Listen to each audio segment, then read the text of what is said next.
सरकार से मांग करने के बावजूद सरकार ने हमारी मांगों पर कोई विचार नहीं किया, कोई सुधार नहीं किया नियमावली में, और परीक्षा का डेट भी लगभग घोषित कर दिया है। तो ये हम लोगों के लिए बहुत ही कहीं आश्चर्य की बात है और पीड़ा कष्ट की बात भी है कि जो 3 जिलों का विकल्प हम हटाने की मांग कर रहे थे उस पर सरकार ने कोई विचार नहीं किया और उल्टे जो है कि परीक्षा का डेट भी घोषित कर दिया। देखिए, बिहार में यह पहली बार हो रहा है। इससे पहले थंब इम्प्रेशन का जांच तो बीपीएससी वालों का भी हुआ है, लेकिन आइरिस रिकॉग्निशन यानी आंख की पुतली का जांच नहीं होता जी, इस पर हो रहा है। क्यों हो रहा है? मतलब कि ऐसा लोगों को शक है कि वो शिक्षक नहीं है इसलिए हो रहा है? अब देखिए, क्यों हो रहा है ये तो जिन्होंने आदेश निकाला है वो बताएंगे, लेकिन हम शिक्षकों की तरफ से कहना चाहते हैं कि हम लोग थंब इम्प्रेशन और आइरिस रिकॉग्निशन के साथ साथ डीएनए टेस्ट के लिए भी तैयार है। टेस्ट भी करवा लीजिए। जब आंख का पुतली जांच करवा ही रहे हैं तो बचा क्या है कि डीएनए टेस्ट, वो भी करवा के देख लीजिए कि डीएनए टेस्ट हमारा मैच कर रहा है कि उसमें भी कहीं कोई मिसमैच है, गड़बड़ी है। हमारा भी डीएनए टेस्ट कराइए कि हम शिक्षक हैं कि नहीं, शिक्षक हैं कि नहीं है।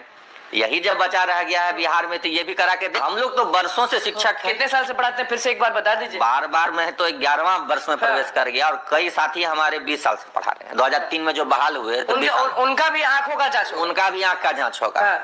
आंख के साथ साथ मैं अनुरोध कर रहा हूं सरकार से कि डीएनए टेस्ट भी करवा लीजिए। उसके लिए तैयार है? हाँ, सब आंख का हम टेस्ट दे रहे हैं तो थोड़ा सा खून भी दे देंगे, उसमें डीएनए का जांच भी हो जाएगा। और इस बार हम लोग सुन रहे हैं ऑनलाइन परीक्षा होगी, और ऑनलाइन परीक्षा होगी तो सोचिए कि ऐसे जो शिक्षक जो 50-55 बरस के हो गए हैं, जिन्होंने जीवन में कभी कंप्यूटर की दक्षता हासिल नहीं की, कंप्यूटर नहीं चलाया है, बहुत सारे ऐसे मैं शिक्षकों को जानता हूं जो स्मार्टफोन भी ढंग से नहीं चला पाते क्योंकि उनकी पीढ़ी में उस वक्त नहीं था। उन्होंने आज से 20 वर्ष पहले नौकरी ज्वाइन किया, उस समय इस तरह का मोबाइल कंप्यूटर का युग नहीं था।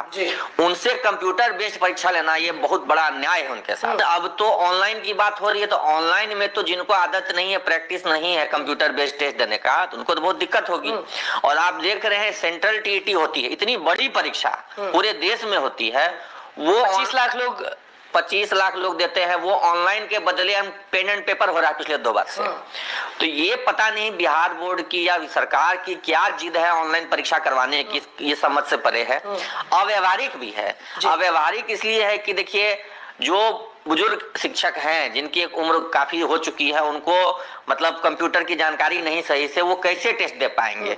घबराहट होगी, बेचैनी होगी, पहली बार किसी चीज का इस्तेमाल कर। मांग की थी कि बिहार बोर्ड क्यों, बीपीएससी हमारी परीक्षा ले, लेकिन परीक्षा के बाद हमको मिलेगा क्या ये पहले सुनिश्चित किया जाए कि परीक्षा के बाद हमको क्या हासिल होना है, कितने प्रतिशत वेतन वृद्धि होगी, कितने प्रतिशत का हमें लोग को क्लियर होना चाहिए।